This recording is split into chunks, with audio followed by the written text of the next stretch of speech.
Property management, you are never going to know from one day to the next, from one moment to the next, what's going to happen.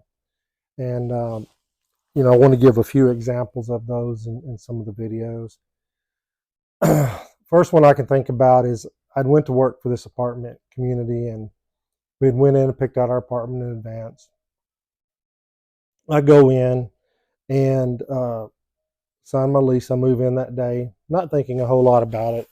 I wasn't really that far from the playground area. I was actually right next to it. Laundromat. It was an older property, like I said. And so anyway, I first night I'm sitting there, my wife and my kids, and all of a sudden we hear gunshots, and I was like, oh my goodness, what's going on here? This is not good.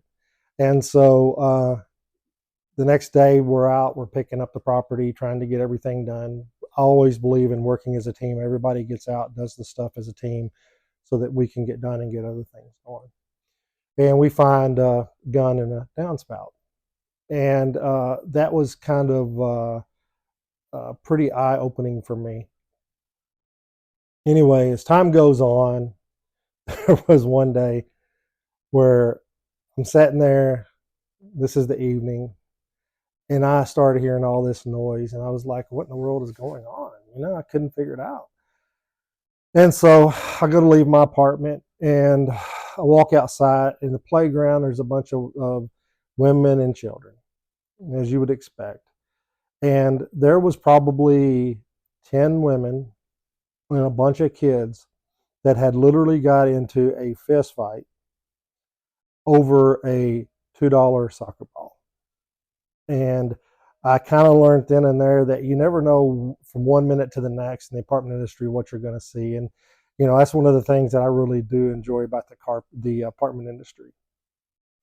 This same property, we had a resident that was giving us problems, and the manager there was pretty hardcore. She tried to be really tough, and she she was giving this girl a tough time, and this went on for a while.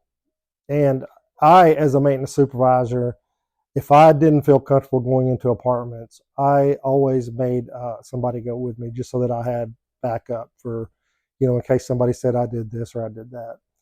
And so this lady claims that she's got a leak inside of her apartment. I go into her apartment, and it's right in the middle of the dining room, and this property did not have sprinklers, and there was no water lines in this dining room. And so I went back and I told the manager, I said, there's no way that there's a leak there, that this had to have been, water poured on that spot or whatever. And I'm glad that I took my assistant with me, because again, you don't ever know what's going to happen. So this went on back and forth between this manager and the resident, and they knew what car she drove. And so one day she comes into work, and her car had gotten destroyed. I mean, they went in and they busted out her windows. They threw eggs all inside of her apartment, or inside of her car, busted eggs everywhere. I mean, they destroyed this woman's car.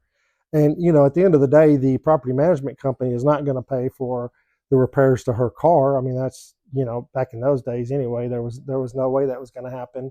And the manager lived on site, and it was just an eye opener. It wasn't long after that that the manager was gone, that these tenants actually ran her off pretty fast.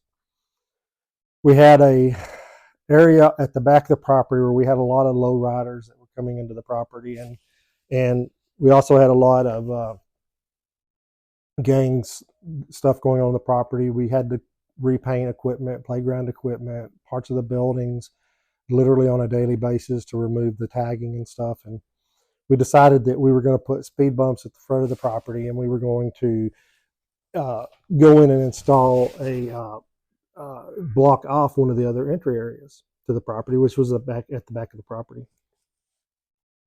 And so, I mean, it's crazy what people do. We installed the speed bumps at the front. That was not a big deal, but the entry at the back, it took us probably 4 or 5 different things to try before we finally got it to where they couldn't go through. They would cut the cables, they cut the chain. We put 2 posts up, and They would ram the post and try to bend the post over to get in there. I mean, it was just insane what they did. Finally, we ended up getting a 6-inch metal pipe, and we filled the pipe full of concrete. And then we ended up having to run an elevator cable from one side to the other side to keep people from doing this. And then on top of that, we had to put signs on it because people would run into the building. They'd come into the office and they would complain saying that, this cable damaged their car. Well, we had signs all over it stating that, it wasn't the case. There was no way they couldn't have seen it.